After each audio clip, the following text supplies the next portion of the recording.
Donc, bonjour à tous. Aujourd'hui, nous allons voir comment retrouver l'équation d'une droite lorsque l'on sait qu'une est parallèle ou perpendiculaire à une deuxième connue. Donc, retrouver l'équation de droite parallèle ou perpendiculaire. Petit rappel, donc on va commencer avec un rappel qui nous dit que pour les droites parallèles, on sait que la pente, donc M1, est égale à M2. Okay? Ça, c'est la caractéristique pour les droites parallèles.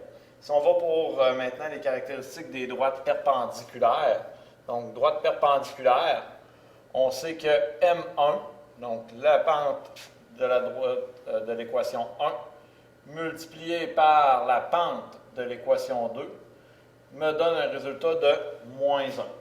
Donc, c'est la caractéristique pour les droites perpendiculaires. On va donc, dans l'aide de ces deux caractéristiques-là, pouvoir venir retrouver des pentes d'une deuxième droite. Maintenant, conditions. Conditions pour pouvoir retrouver l'équation de droite parallèle ou perpendiculaire, il y en a deux. On doit connaître absolument on doit avoir l'équation d'une droite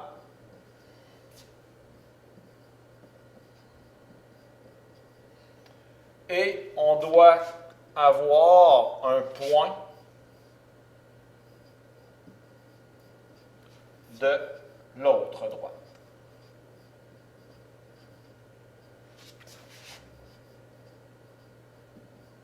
Donc, c'est la condition pour pouvoir trouver l'équation de droite parallèle ou perpendiculaire. Donc, on va connaître une information sur chacune des droites. Allons voir des exemples. Donc, premier exemple, on va venir retrouver l'équation d'une droite parallèle à la droite 2x y égale à 2x plus 4 et qui passe par le point moins 2, 6.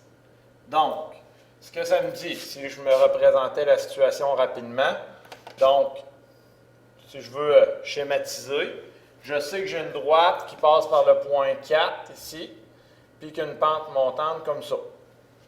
Donc, ça, c'est ma droite D1, okay, qui est ici.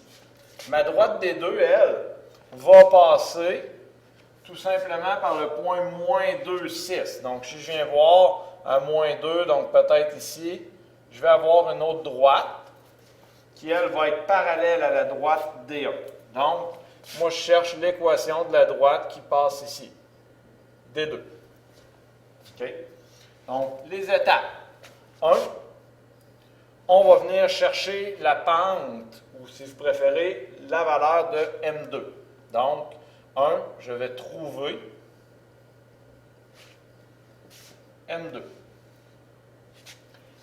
M2, M1 est égal à M2.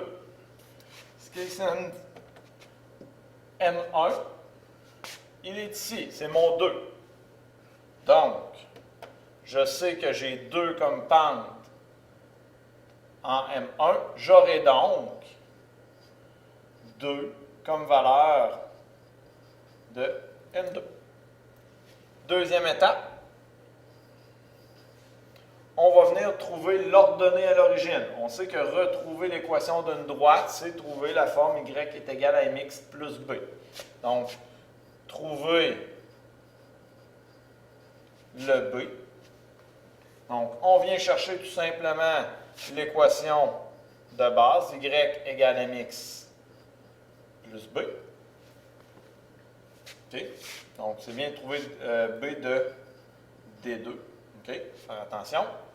On va venir tout simplement ici remplacer. Donc, je sais que je passais par le point moins 2, 6.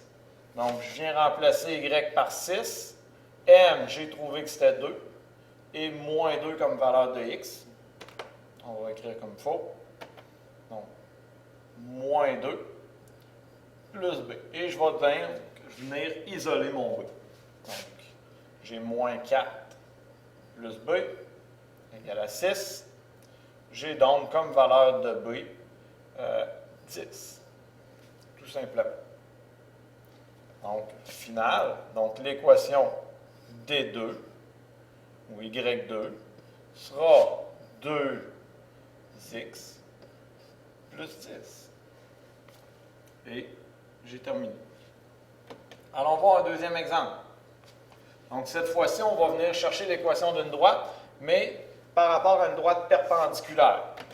Donc, premier fait important ici, je dois repérer la pente de ma droite perpendiculaire. Donc, moins 2 sur 3. Donc, 1, je vais trouver M2. Donc, mon M2, il est perpendiculaire à M1.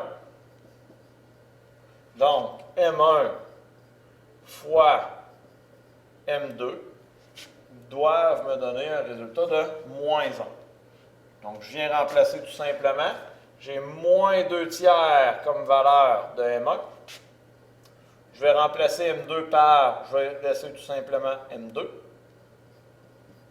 J'ai donc moins 2M2 sur 3, qui est égal à moins 1. J'ai moins 2M2, qui est égal à moins 3. Et j'ai donc M2 égal à 3 demi. Je connais donc maintenant M2. Il va me rester à trouver son ordonnée à l'origine, c'est-à-dire la valeur du B. Donc 2. On va venir trouver notre B. Donc, je viens chercher encore une fois la forme générale, mx plus b. Et je viens remplacer. J'ai donc mon y qui est égal à, cette fois-ci, 8, puisque on a remarqué plus tôt qu'on passait par le point 4, 8. Donc, je viens remplacer tout simplement y par 8. M, je l'ai trouvé, c'est 3 demi. Donc, 1,5, c'est la même chose. Mon x, j'ai dit qu'ici, il devait passer par le point 4 et b. Et je vais venir tout simplement isoler mon b. Donc, 1,56 plus b. J'ai donc 2 comme valeur de b. Réponse finale. Mon y2 ou mon équation D2 aura comme forme 3 demi x plus 2. À remarquer que dans le cas des droites perpendiculaires, pour trouver la pente, on pourrait tout simplement inverser notre pente numéro 1 et la changer de signe, tout simplement. Donc là-dessus, je vous souhaite bonne pratique.